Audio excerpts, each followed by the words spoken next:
We have to give some credit to the American people that they're somewhat intelligent and that they know the difference between an opinion show and a news show. Yeah. Conservative firebrand Sean Hannity broke down in tears on live television, and his reasons will leave you speechless. Sean has been at the center of Republican politics forever, spearheading the GOP's agenda machine. He finally found the win he sought, with Donald Trump winning the presidential election. However, that win came with a price, as New York City turned its back on him. Will Sean find his way back into the hearts of New Yorkers? Will this sad turnaround lead to the end of his Fox News career? Join us as we discuss Sean's decision to walk away. The meteoric rise of Sean Hannity. Sean Hannity is a pariah of conservative politics, and he has never shied away from showing it to the world. Sean was always a big deal at Fox, where he created a certain niche of broadcasting news. Although active journalism is no new concept, Sean's style blurred the lines between journalism and activism. He brought more than news to the network. He brought style, a bit more individualism and personality into political discourse. Sean's personality and style of journalism soon became a recurring motif in the political landscape, setting a trend that other news citations began to follow. It was a new dawn in the American media political discourse, and Sean was right at the center of it all. His decision to carve out this avant-garde niche for himself from the unforgiving jaws of the American political wild propelled him to the forefront of the grand old party political enthusiasts. Sean rose fast like lightning through the ranks, meeting all the top guns and shot callers of the Republican Party. He was the perfect conduit to push the Republican agenda, which was mostly old conservative politics, with a strong aversion to the politically left-leaning enthusiast. And just as expected, he did his job. And he did it so well that his name appeared next to the mavericks of the grand old party in every article you could get your hands on. His success created the blueprint of active journalism in the media, with progressive media houses like MSNBC and CNN adopting the same strategy. They created new parameters for employing news anchors, with the old school making way for a bunch of anchormen-cum-activists who embodied the new direction of the companies. They employed anchormen with more individualism and personalities, whose voices and strong opinions ushered some serious traffic to their news network and were capable of creating as much wave in the American political landscape as Sean does. But, just as expected, no one could do it like him. He had the political landscape in a chokehold, and no one could seemingly wrestle it from him. He was Fox News' #1 creator, and his voice, at some point, was synonymous with hearing the whole network's opinion. But just aside from steering the right-wing ship, his news conference became a haven for top right-wing politicians who appeared on his set, bypassing the traditional conferences and instead using his platform as the perfect environment to spread the gospel of the grand old party. But just how far did his Republican or nothing ideals take him? Sean's move up the ladder. Over the years, Sean Hannity's ability to perpetuate a chaotic divide between American nationals on matters of politics became a real weapon in the hands of the right-wing enthusiasts, who referenced his nightly shows as the media wing of the Make America Great campaign, spearheaded by Donald Trump. But just how did he find his feet as a Republican political commentator in the first place? Being a powerful voice in the American political landscape has never been an easy feat to accomplish, and Sean was pretty sure that he needed a push to be exactly where he could make real waves and get the attention of the big guns on his side.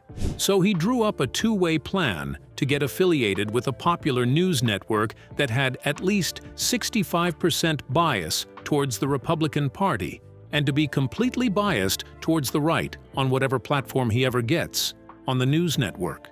So in 1996, he got the gig at Fox News Channel, where he met Alan Colmes, with whom he co-hosted the debate show, Hannity and Colmes. Sean was a menace, completely unapologetic about his views on the Republican Party and just how much he was against the progressive ideal of the left. His views brought him some serious backlash, and Fox News immediately got tagged as a biased channel that discussed the right in a good light and colored the Democrats in the meanest light possible. Sean was consistent in his bias, and by 2001, he had already gotten himself a show in his name, the popular Sean Hannity Show on WABC, a popular New York talk radio station. It wasn't long before his talk show was syndicated in well over 500 stations in the United States, rapidly making him a force to be reckoned with in the American political landscape. However, by 2009, the joint show came to an end, but Sean had already made his name, and Republican mavericks were gathering at his doorstep, looking to propel the agenda of right-leaning politics.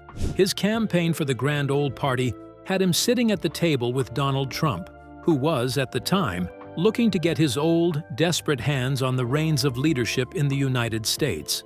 Hannity became a regular in dealing with the top brass of the Republican Party leadership, so much so that he became a part of Donald Trump's campaign team during the 2016 presidential election and the 2018 midterm election rally. Sean's status amongst the Republican royalty elevated him further than being a man with a message. He was fine-tuned into becoming the message. He became the most polarizing figure in American journalism, as he came out loud on social media, assuring his followers on Twitter, now X, that he would not be an active participant in the 2018 rally, before actually stepping out on rally day to shamelessly back his horse, Donald Trump, with the "promises made, promises kept" motto, working as his most salient point. But there lies the problem with morphing from being the man with the message to simply being the message. The man disappears, and his world exists on the verge of crashing down.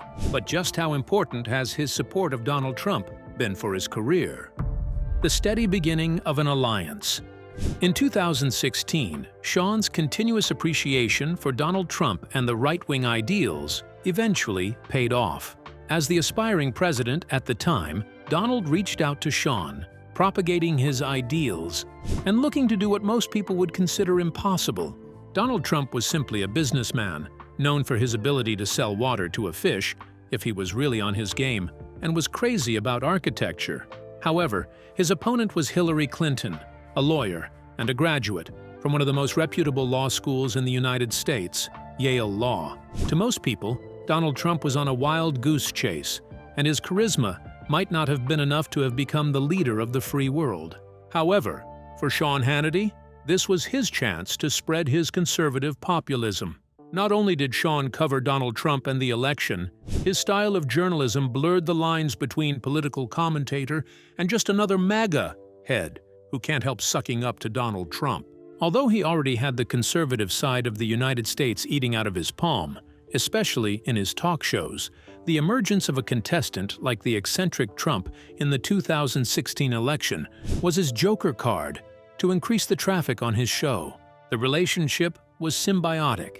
He embellished everything Trump said every time he spoke on the show, and MAGA heads were increasingly tuning in to his talk show on the radio every night. They just couldn't get enough of that raspy breath and punchlines, aligning with their conservative ideals. Some of these ideals were sometimes considered borderline racist or cringeworthy, at the very least. But Sean was a master at articulating his points without particularly leaning towards a controversy, but also not shying away from it either. Say what you mean, and mean what you say, wasn't really his ideal style of communication. He loved a bit of clarity muddled up in conservative conspiracy and left-wing aversion to keep that fire burning and keep the show at the very tip of everyone's tongue. Fast forward to November 8, 2016. Donald Trump had finally won the election, and Sean Hannity's role as Fox's leading media backer of conservative ideals, and Donald Trump was not forgotten either. Conservatives deemed him a hero, a good soldier who fought the good fight and stood his ground in making America great again. He rose speedily through the ranks at Fox News Channel, and everyone wanted a piece of good old Sean Hannity. But just how quickly did his cozying up to the right-wing backfire on Sean Hannity, and did this play a role in his imminent exit from New York? Fire in the hole. The American political terrain remains one of the most difficult landscapes to navigate, especially when an eccentric figure like Donald Trump is a part of the map. The blossoming relationship between the right-wing idealists and Sean Hannity was at its peak in 2016, especially after Donald Trump won the election. Sean Hannity was finally vindicated, and Fox News Channel was on everyone's lips for being absolutely biased to the right wing and having Sean spearhead their campaign. From a media perspective, Sean had done a good job. He was the perfect soldier of fortune, a born mercenary who fought tooth and nail for whatever side paid him his weight in gold. And this time, that side was the right wing and the Fox News Channel. However, the right wing seemed to be at the top of its game, at least until the popular Russia probe came into the fray. Suddenly, Donald Trump was being questioned, and the Kremlin was being touted as the reason behind his nigh-flawless victory against Hillary Clinton, whom many considered a strong opponent, and also had the validation of the former president, Barack Obama. The Russia probe was a rather difficult claim that resulted in a culmination of evidence that the Russian Internet Research Agency's social media campaign supported Trump's presidential candidacy, while attacking Hillary Clinton's, and Russian intelligence hacked and released damaging material from the Clinton campaign and Democratic Party organizations. According to the prosecutor in charge of the case, Special Prosecutor Robert Mueller, the concluded probe in 2019 displayed proof that the Russian government did coordinate with members of the Trump campaign team in 2016. However, the letters of the law were too tricky to box them in enough to invalidate the 2016 election, as a sitting president could not be indicted anyway. And yet again, the Trump brigade banged their drums, and he danced gleefully on his opponent's graves. He had won again. Although this little fire in the hole was meant to rock the boat, Sean Hannity was there yet again, describing articles written against Trump and the 2016 election proceedings as irrelevant and a witch hunt to harm the reputation of the innocent Donald Trump. However, when bits of evidence of Trump's campaign team being remotely involved in some bit part of this conspiracy was released, with the campaign team knowing that it definitely benefits them, when the Russian hackers released compromat on Hillary Clinton and her team, Sean Hannity was still there to defend Donald Trump. At this point, the backlash was getting stronger. He had finally been tagged as a Trump lackey, who barked at his master's whim, and Fox News Channel was the veterinarian shop that kept him housed and fed. However, a man like Sean, who was raised by a tough father who instilled discipline by words and actions, knew how to set his walls so high and almost unbreachable. Hence, he kept going, riding in defense of Donald Trump and the right wing. However, in 2020, the jig was up. President Trump was in a battle with Joe Biden, hoping for re-election, and Fox News Channel had something else in mind. What happened when Sean got caught in the crosshairs? The cost of loyalty. As is popularly stated, there are no permanent friends in politics. All is fair in love and war, and sometimes, when ideals are at opposite ends, politics is war. Maybe Donald Trump saw it coming. Sean Hannity, most definitely, did not. The times were difficult, and the terrains were tough. The Russia probe had happened, and even though the evidence stacked against Trump was inconclusive, the articles and reports that fired right at Fox for backing a possible criminally elected leader of the free world were there to see, and it did not seem to be going anywhere fast. Sean Hannity was the protagonist, the news network's leading man, who gleefully backed every bit of play that the network championed in support of Donald Trump during the 2016 election. Hence, he was the most obvious fall guy in the history of fall guys. He now had his own show. Hence, if there were ever a need to point fingers, the news network's top officials did not have to worry too much about where the fingers would go. It was obviously straight at Sean Hannity. However, in 2020, there was a chance at some form of redemption for Fox News Channel. A new election was on the horizon, with the Democratic Party setting up Joe Biden as their running candidate. This time all eyes were on Fox. Will they curl up their tails and run away from the responsibility of choosing a candidate? Or do they have some cunning plan of endorsing neither Trump nor Biden? The ball was in their court, so they made a choice. And yet again, the fickleness of politics and the media raises its ugly head, as the news channel made no straightforward decision on endorsing any of the contestants. However, On election night in 2020, Fox News Channel was the very first team to announce that Donald Trump had lost the votes of the people of Arizona. As expected, he was furious, absolutely mad at the fact that Fox News Channel was the first news channel to release such discouraging numbers while the election went on. He considered it an act of betrayal and sabotage, and this time, Sean Hannity was caught in the crossfire. However, Sean, together with his fellow on-air personalities like Tucker Carlson and Laura Ingraham, tried to save face by continuously trying to berate the election process. It was seen as a media masterstroke by Fox, seemingly playing both sides and letting the world decide on their own if they were pro-Trump and Republican, or pro-Biden and Democrats, but with possible saboteurs like Sean Hannity, who can't seem to stop sucking up to Donald Trump. While Fox's cunning saves them from a real witch hunt, what happens to Sean Hannity now? Tangled in lawsuits.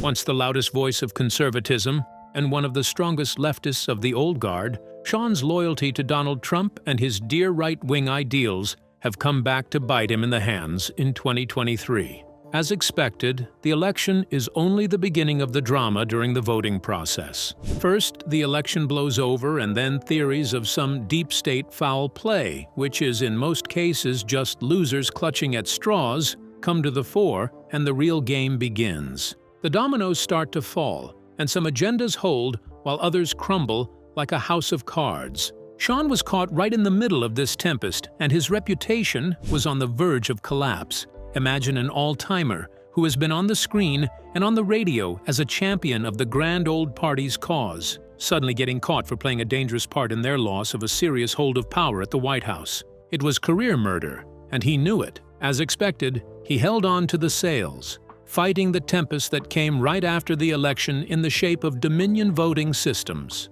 Dominion Voting Systems, or DVS, in popular parlance, was the company responsible for providing the voting machines used in several states across the United States, including Arizona. Following Trump's loss in the 2020 election, he was not going down without a fight, so he went on to file a lawsuit in 2021 with the backing of the leading officials at the Grand Old Party, claiming that the systems were rigged against him, and Dominion Voting Systems rigged the machines so that his votes were instead counted as Biden's. Obviously, it was a strong claim, but remember how Fox News was the very first news channel to report a loss in Arizona for Donald Trump long before others? Well, Trump did not forget that either. However, right after the election, top anchors like Tucker Carlson and, of course, Sean Hannity gave platforms to the likes of Sidney Powell and Rudy Giuliani on Fox News Channel to discuss the possibility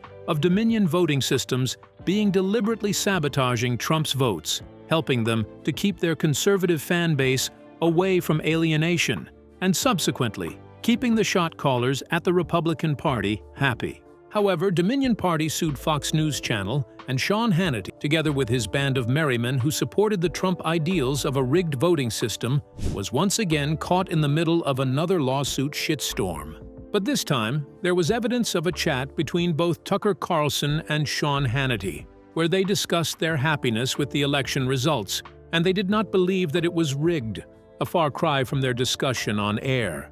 Adding salt to the Grand Old Party's wounds, Sean swore during the deposition, with tears welling up in his eyes, that he did not believe that the vote was rigged to stop Trump from winning. How impactful was the fallout from his decision to tell his truth? Hannity's fallout with the conservative crowd. When the loudest firebrand conservative comes out to swear under oath that he did not believe for 1 second that the American people had been deceived into voting for a contestant that they did not choose, it is only natural that he falls out with the conservative crowd. Following Dominion Voting Systems' decision to sue Fox News and Hannity's confession under oath, Fox News Channel lost the lawsuit, and as expected, Dominion Voting Systems charged the premium for defamation, taking over $700 million from Fox News and keeping their members of staff on their toes. Fox had been caged in a box, and they needed a show of strength to show that they were the wrong firm to mess with. So, just like Russian roulette, they kept the gun ticking, pulling the trigger, until someone bit the sack bullet. And in this case, it was Tucker Carlson. According to Brian Stelter, Tucker had committed the cardinal fox sin, acting like he was bigger than the network, making decisions for the network without some level of consent from the top, and putting them through a defamation lawsuit where they had to pay over $700 million to Dominion Voting Systems. Carlson was believed to have Trump-like hypnotic power over the grand old party fan base. He was believed to be irreplaceable, but that impression was, in large part, a creation of Carlson's.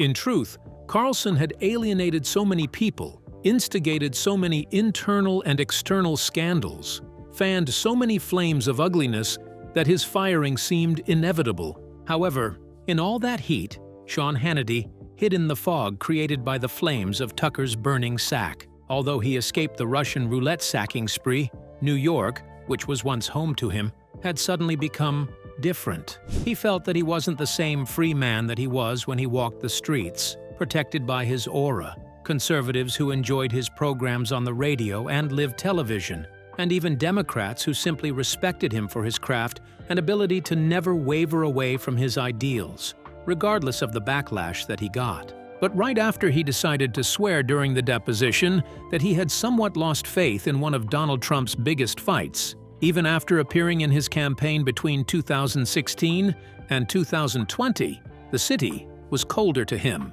He had defied New Yorkers' biggest rules. He was a snitch and a turncoat. At that point, he had two options: live in his shame, wallowing in self-pity, while living in the city regardless of the rumors and opinions flying around about him, or simply leave in search of a bit more freedom and decide what to do about his job. Just what exactly did he decide to do? Sean Hannity makes his decision. The famous Big Apple has always had the best of America living in its suburbs, tending to high-income earners, who are also milked for state income taxes, and is also a known Democratic state.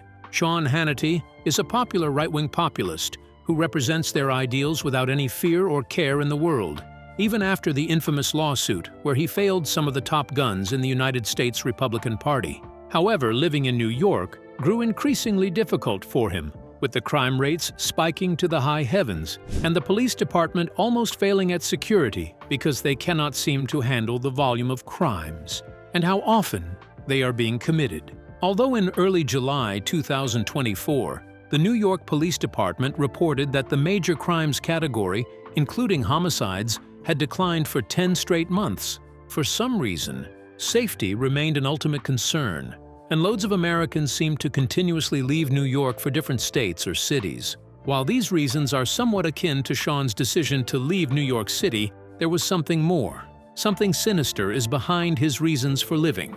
Although he painted the perfect contrasting image between the political affiliations of the state of New York to Florida, sources close to him believed that he had more to his decisions. For some context, Hannity was born in New York, lived there all of his life, lived his dream as a world-class news anchor, and immediately rose through the ranks and stayed at the top of the game since 1996. So, what leaves now, especially at the age of 63? Hannity was concerned for his well-being, and he believed that malicious intentions were heading his way. According to the 63-year-old, he had a hard time going to a restaurant in New York City because people would stare at him with hatred, almost like they had daggers in their eyes. He believed that New Yorkers were intolerant because they could not imagine watching a man born and bred in a democratic state pandering towards right-wing ideals. However, insiders who worked directly with the 63-year-old believed that his failure when he went up against Dominion Voting Systems and swearing during a deposition that he did not believe what he had been airing in support of Donald Trump was a turning point in his career and his personal life. Somehow, he did not believe that the ghosts of his mistakes had been fully expelled in New York, and a new chapter was calling for him. So he moved to Florida, a red state. Although he has decided to leave New York, whether he leaves the Fox network eventually, especially after Tucker's sack, remains to be seen. Do you think Sean Hannity left New York because he could not deal with the shame of his failure in the Dominion Voting Systems case? Is there a chance that his career takes a new shape with Fox after he decides to leave New York? Share your thoughts with us in the comments section. Remember to like, share, and subscribe for more. Also, click the next video showing on your screen.